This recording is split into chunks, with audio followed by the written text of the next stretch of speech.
تاسو صبح قدرمن لیدونکو ستړي مشئ د دې مهال د مهمو خبرونو ټولګي ته ښه راغلاست.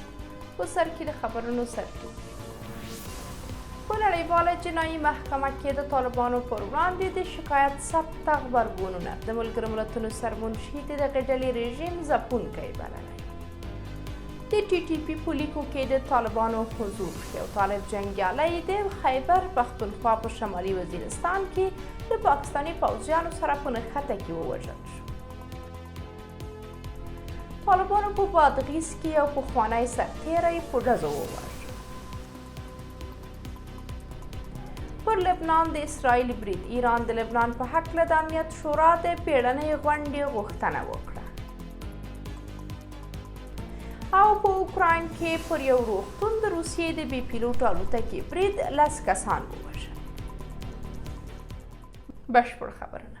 د ملګرو ملتونو سرمنشي انټوني ګوتریش هغه څه چې د طالبانو تر کنټرول لاندې افغانستان کې پیښیږي د معاصر تاریخ له ځینو ځپونکو رژیمونو سره پرتله کړی دی. ګوتریش دا موضوع د یکشنبې ورځ په ایکس ټولنیزه پاڼه کې د خپاره کړي پیغام له لارې مطرح کړې ده.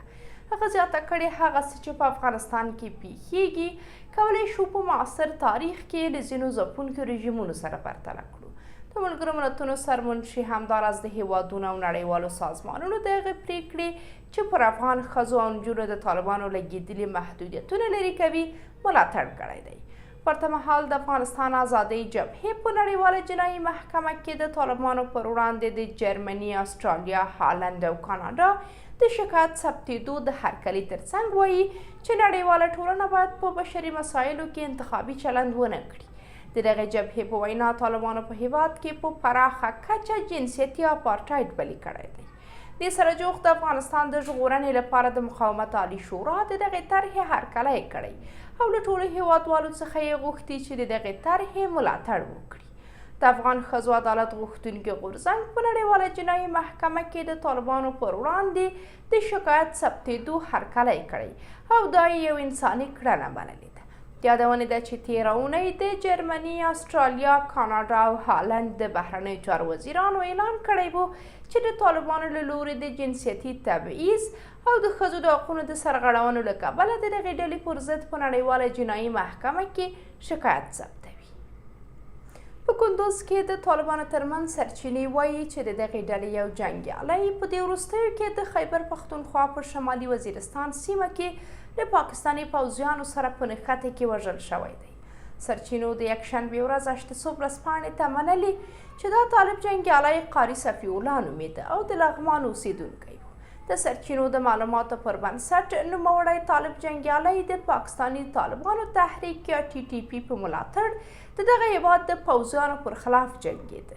د دې جنګیالي مړی تر اوسه د هغه کورنۍ ته نه دی سپارل شوی. د دې مخکې هم په کندوز کې د طالبانو یو جنګیالي ویلي و چې د هیواد له بېلابېلو ولایتونو څخه د دغې ډلې سلګونه غړي د پاکستاني طالبانو تحریک په لیکو کې حضور لري او د پاکستان پوځ پر خلاف جنګیږي. طالب چارواکو بیا په وار وار د پاکستاني طالبانو تحریک یا ټي ټي پي سره خپله همکاري رد کړي، خو د دغې ډلې جنګیالي د ټي ټي پي د وژل شویو انځورونه خپروي او له دغې ډلې سره خواخوږي شریکوي. دا په داسې حال کې ده چې تر دې مخکې پاکستاني چارواکو طالبان د دغه هیواد د مخالفو وسلوالو په ملاتړ تورن کړي وو. څو ورځې مخکې یوې پاکستاني رسنۍ د ترتیل القرآن مدرسې د یو زده کوونکي روح الله په حواله راپور ورکړی و چې دا دیني مدرسه د بمونو ځای پر ځای کولو د زده کړې تخصص لري. د دغې رسنۍ د راپور له مخې روح الله د ننګرهار په تورتم کلي کې د ترتیل القرآن په مدرسه کې د پوځي زده کړو وروسته پاکستان ته د برید کولو لپاره دننه شوی. په بادغیس کې سیمه سرچینې خبر ورکوي چې په دغه ولایت کې یو پخوانی سرتیری د طالبانو لخوا په ډزو وژل شوی دی.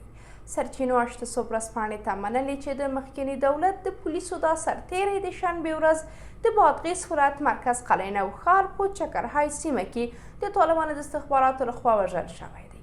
د سرچینې په وینا دا کس نصیر احمد نومېده او 13 ورځ وروسته له غرمې لومړی د طالبانو لخوا نیول شوی او وروسته په ډزو وژل شوی دی. د سرچینو د معلوماتو پر بنسټ طالبانو ادعا کړې چې د دې پخواني سرتیري په جیب کې لاسي بم و. هغه غوښتل پر طالب جنګیالیو برید وکړي. په بادغیس کې طالب سیمه ییزو مسؤلانو تر اوسه په رسمي ډول په دې تړاو څه نه دي ویلي. طالبانو په تیرو 3 کلونو کې د بیلابیلو تورونو له کبله د هیواد زیات شمېر پخواني سرتیري نیولي، شکنجه کړي او په ځینو مواردو کې ان وژلي دي.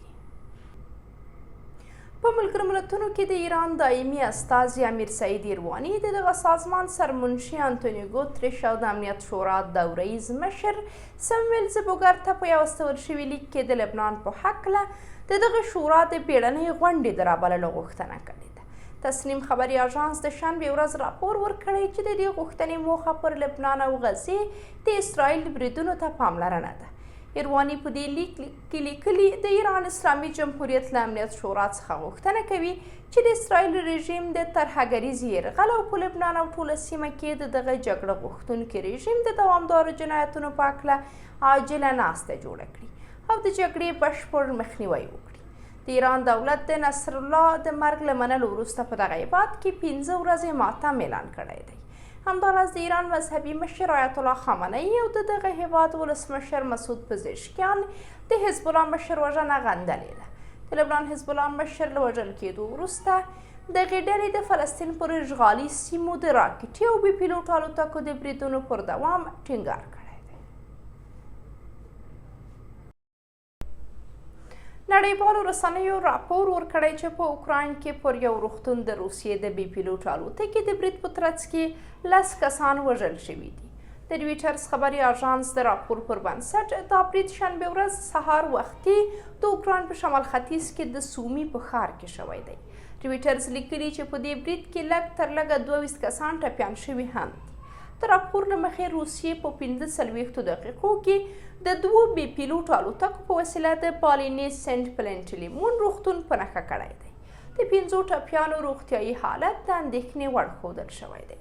د سومي ښار شورا ویلي چې د روغتون ته څیرمه 9 ودانۍ هم زیانمنې شوي دي. د برید څو شېبې وروسته د روغتون په خپله فیسبوک پاڼه کې د یوې وژل شوې ډاکټرې انځور خپور کړی دی.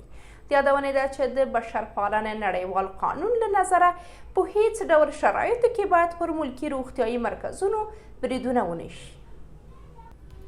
قدرمنو لیدونکو دا زموږ د دې مهال مهم خبرونه د ملتیا مو مننه.